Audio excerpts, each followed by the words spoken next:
Statement level check नहीं बल्कि eight commit time check होगा, लेकिन बाद में डेफर से मैं उसको इमीडिएट बना सकता हूं। तो ये वो चीजें हैं जो बात है। अब कहते हैं non defer constraint at check, जब आप कमिट इशू करेंगे नॉन डेफर्ड कंस्ट्रेंट, जब आप कमिट इशू करेंगे तो कंस्ट्रेंट से चेक होगा, फिर आपकी कमिट जो है वो कंप्लीट हो गई।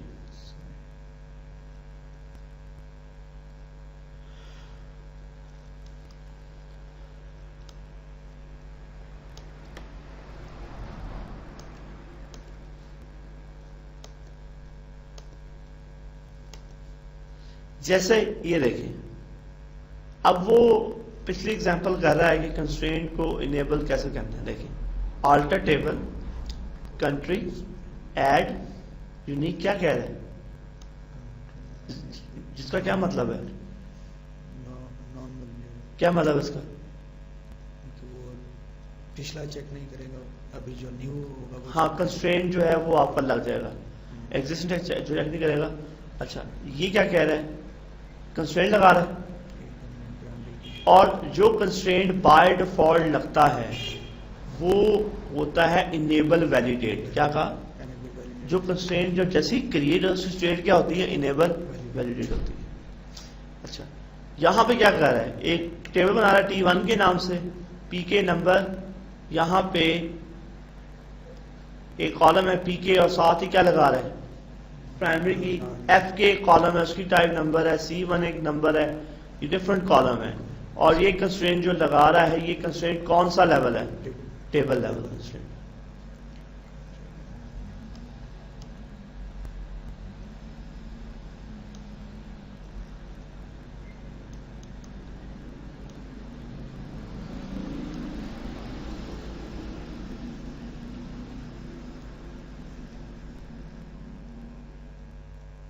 देखिए ना, कहता है कि डेफर्ड कंस्ट्रेंट क्या होते हैं, constraint that is only when transaction is commit, if any constraint violation are detected at commit time तो the entire transaction is roll back.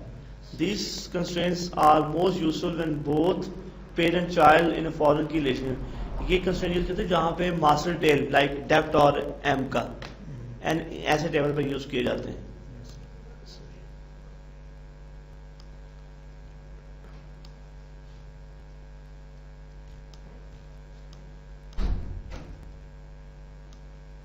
अच्छा, अब ये कहना चाह रहा है कि आपने एक टेबल के कॉलम कैसे व्यू करने हैं, वो मैं आपको दिखा देता हूं। टेबल के कंटेंट्स डेटा कैसे देखना है, टेबल पे क्या क्या एक्शन लग सकते हैं।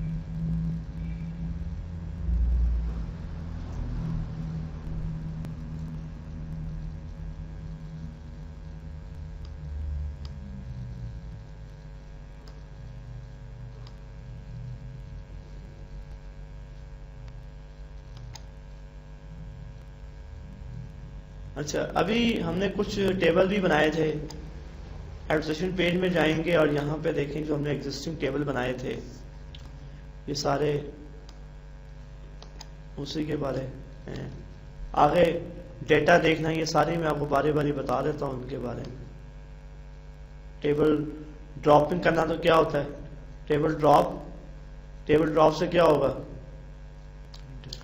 डेटा आपका ड्रॉप हो जाएगा, उसका स्ट्रक्चर भी खत्म हो जाएगा, उसमें जो ट्रिगर्स लगे हैं वो भी खत्म हो जाएंगे, उसमें जो इंडेक्सेस लगे हुए हैं, जो उस पर आपने राइट्स दिए हैं दूसरे लोगों के, वो सब कुछ खत्म हो जाएगा।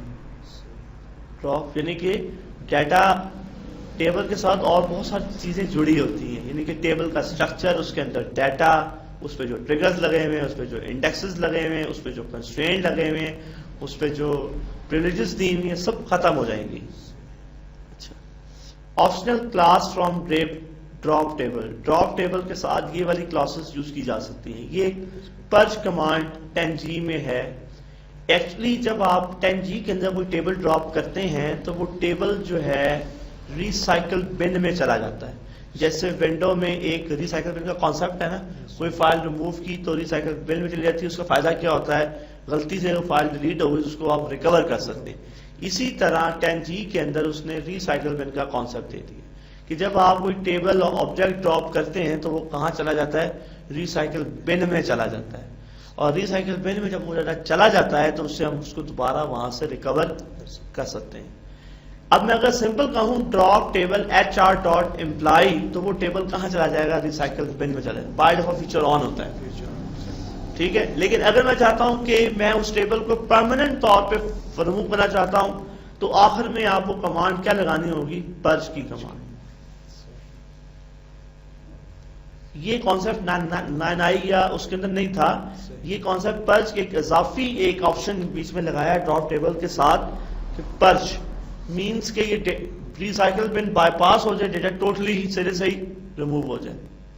अच्छा, उसके बाद जब अगर आपका मास्टर टेबल है यानी कि डेप्थ का टेबल है और एक चाइल्ड का टेबल है, अब जाहिर बात है जब आप सिंपल ड्रॉप टेबल डेप्थ तो उस टेबल को ड्रॉप नहीं कर देगा, क्योंकि उस टेबल के जो अंदर रिकॉर्ड है वो एज ए चाइल्ड रेफरेंस हो रहे हैं किसी और टेबल में, तो वो आपको उस टेबल को ड्रॉप नहीं करने देगा।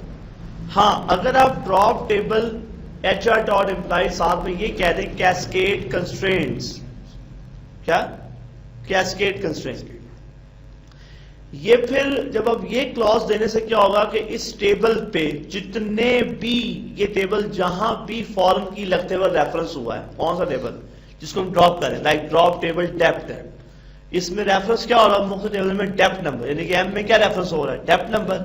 तो वो क्या करेगा, जितने भी जिस टेबल को आप ड्रॉप करने जा रहे हैं और एक वो एज ए मास्टर टेबल है तो और वो जो रेफरेंसेस हैं और वो कॉलम जितने भी टेबल पे फॉर्म की लगी उन सबको ड्रॉप कर देगा, फिर जाकर table drop.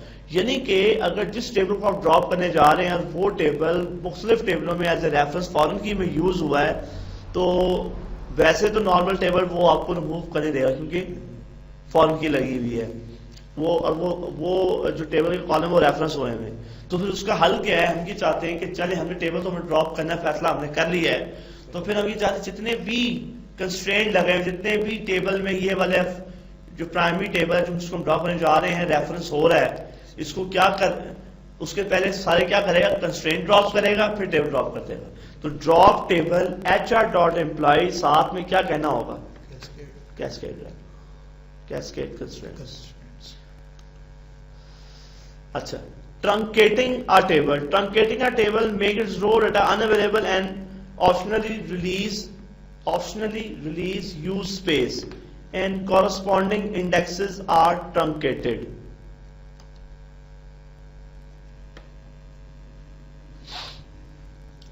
Truncate table drop, इसकी जब आप truncate table कमांड क्या करती है, ये भी वही काम करती है क्या टेबल ड्रॉप नहीं करती, ये टेबल का स्ट्रक्चर रहता है, खाली क्या रिमूव होता है उसका डेटा। अभी अगर एक टेबल का साइज क्या है 5 MB, क्या है 5 MB, उसमें डेटा आना शुरू हो गया, ठीक है, डेटा 5 MB साइज है। जब आप टेबल को ट्रंकेट करोगे, अच्छा आप टेबल को ट्रंकेट करते हैं तो स्ट्रक्चर रहता है, डेटा सारा रिमूव हो जाता है। अगर आप एक और कमांड दो इसकी ऑल्टरनेटिव पे डिलीट फ्रॉम M और उसमें कोई क्लॉज ना दो तो क्या होगा, सारे रिकॉर्ड डिलीट हो जाएंगे, उसका कमिट भी परफॉर्म हो जाएगा। तो फिर डिलीट और ट्रंकेट में क्या फर्क हुआ, उसका मैंने रोल बैक हो जाता है और इसका तो डिलीट के बाद कमिट भी हो गया तो फिर भी वो उसमें फर्क बेसिकली क्या है कि क्योंकि आपने जब रिकॉर्ड डिलीट किया कमिट तो कर ही देंगे आप, और जब वो भी साथ रिकॉर्ड चले गए और ट्रंकेट से ये हो गया आपको कमिट नहीं करना पड़ता है, ऑटोमेटिक रिकॉर्ड डिलीट हो कमिट भी हो जाते हैं और वो खाली टेबल का स्ट्रक्चर खाली रह जाता है। तो चाहे आप डिलीट से करें ट्रंकेट से करें, दोनों सूरतों में खाली क्या रह जाएगा, टेबल का स्ट्रक्चर।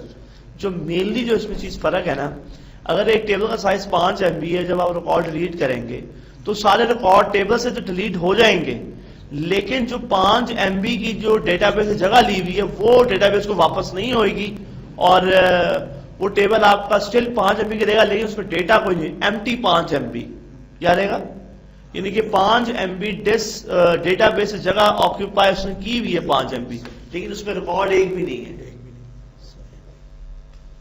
तो जब आप डिलीट स्टेटमेंट देते हैं तो इसका मतलब है कि वो डेटा तो रिमूव कर देता है लेकिन स्टोरेज रिमूव नहीं करता।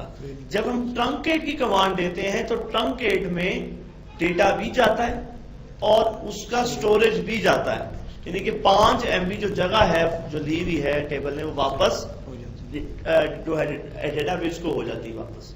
तो यहां पे जब आप कहते हैं ट्रंकेट टेबल, आप सिंपल कहते हैं ट्रंकेट टेबल ड्रॉप। ये बाय डिफॉल्ट अगर आप नहीं लगाते हैं तो बाय डिफॉल्ट क्या जा रहा होता है, ड्रॉप।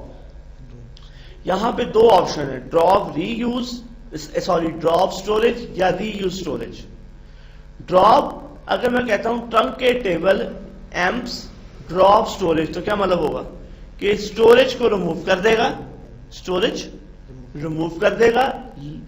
और अगर मैं कहता हूं ड्रॉप रीयूज तो क्या करेगा, स्टोरेज रिमूव नहीं करेगा, उसी को क्या करेगा, रीयूज होगा। यानी कि 5 MB जो है वो आपका क्या रहेगा, रीयूज हो सकेगा।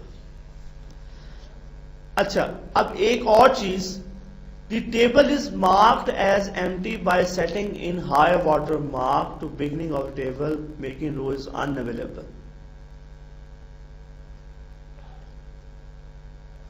No, the table is marked as empty by setting the high water mark and to beginning of the table। होता ये है कि जब आपने टेबल बनाया,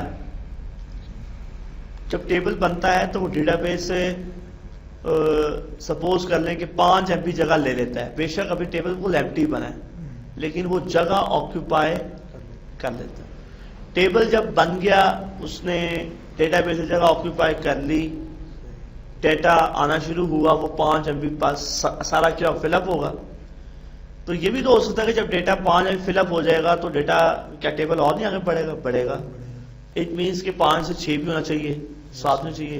इट मीन्स कि इनिशियली टेबल बना आपका 5 MB, एम्प्टी डेटा खाली 5 MB बन गया, डेटाबेस से जगह 5 MB ले ली, लेकिन उसमें डेटा बाद में जब आना शुरू होगा तो पहले 5 MB पूरा फिलअप होगा, उसके बाद 5 से 6 होगा, 6 से 7, इस तरह टेबल आहिस्ता आहिस्ता आपका ग्रोथ आप ही करेगी, इस तरह डीबी भी ग्रो करेगी। अब जब आप कहते हो ट्रंकेट टेबल ड्रॉप स्टोरेज, अच्छा एक इस कॉन्सेप्ट से पहले एक और चीज कॉन्सेप्ट है कि डेटा आपका ग्रो होता जा रहा है, 5 से 6 हो गया, 6 7 हो गया। अब जहां तक डेटा आया, अब टेबल के अंदर क्या होते हैं, टेबल सेगमेंट, सेगमेंट में क्या होते हैं, एक्सटेंड्स होते हैं। तो क्या हुआ है कि आप डेटा आता जा रहा था, तो एक एक्सटेंड जो है वो आपका आधा फिल हुआ है, यानी कि चौथा या आपका 14 या जो है 15वां एक्सटेंड था, तो वो भी आधा फिल हुआ है। तो वो जो आधा फिल, जिस पॉइंट का फिल हुआ है उस पॉइंट को हम बोलेंगे हाई वाटर मार्क। क्या बोलेंगे, हाई वाटर। मीन्स क्या है कि जब आप कराची में कहीं जाएं तो साहिल समुंदर पे क्या होता है कि जब बहुत तेजी होती है तो पानी बाहर को आता है, ऐसे ही है। और सुबह आगे जब हम देखते हैं तो हमें अंदाजा हो जाता है कि मैक्सिमम पानी यहां तक आया है, वो एक लेयर से बन जाती है। तो वो क्या है, उस लेयर को, वो जो लास्ट पॉइंट जो लेयर बनी हुई है उस लेयर को हम क्या बोलेंगे, हाई वाटर मार्क। तो यही बात कॉन्सेप्ट है कि टेबल में जब डेटा आता है तो उसका हाई वाटर मार्क आगे को ग्रो करता है, उसकी हाई वाटर मार्क आगे को ग्रो करता है और वो ये बताता है कि डेटा मैक्सिमम इस सेगमेंट में कितने एक्सटेंट पे आया, 7वें पे 8वें पे आया। तो वो क्या करेगा, जब आप कमांड दोगे, यानी कि हाई वाटर का कॉन्सेप्ट ये है, यानी कि जब आप एक टेबल में एक्सटेंड स्टार्ट होता है तो पहला एक्सटेंड 0 से स्टार्ट होता है, उसके बाद 1 एक्सटेंड, दूसरा एक्सटेंड, तो स्टार्ट कहां से होता है? 0 से। तो पहला 0 एक्सटेंड फिलअप हुआ, 1 फिलअप हुआ, 2 फिलअप हुआ, 3 फिलअप हुआ और 7वां भी आधा फिलअप हुआ, तो वहां पे जो है डेटा आपका रुक गया, तो उस पॉइंट को क्या बोलेंगे? High water mark. जब आप नॉर्मल जब यूजर जब डेटा डिलीट करता है तो पानी जब आता है तो पीछे पानी वापस चला जाता है, पानी वहां तो खड़ा रहता है, पानी पीछे चला जाता है। तो इसी तरह जब आप डेटा डिलीट करोगे तो हाई वाटर मार्क पीछे नहीं आएगा, हाई वाटर मार्क उधर ही रहेगा, हाई वाटर मार्क उधर रहेगा, लेकिन डेटा पीछे से रिमूव हो जाएगा। तो जब आप डिलीट की स्टेटमेंट देते हैं, नॉर्मल डिलीट की स्टेटमेंट देते हैं, तो उससे क्या होता है कि डेटा सारा रिमूव हो जाता है, लेकिन हाई वाटर मार्क पीछे नहीं आता, जिस वजह से वो जगह डेटाबेस को वापस नहीं जाती।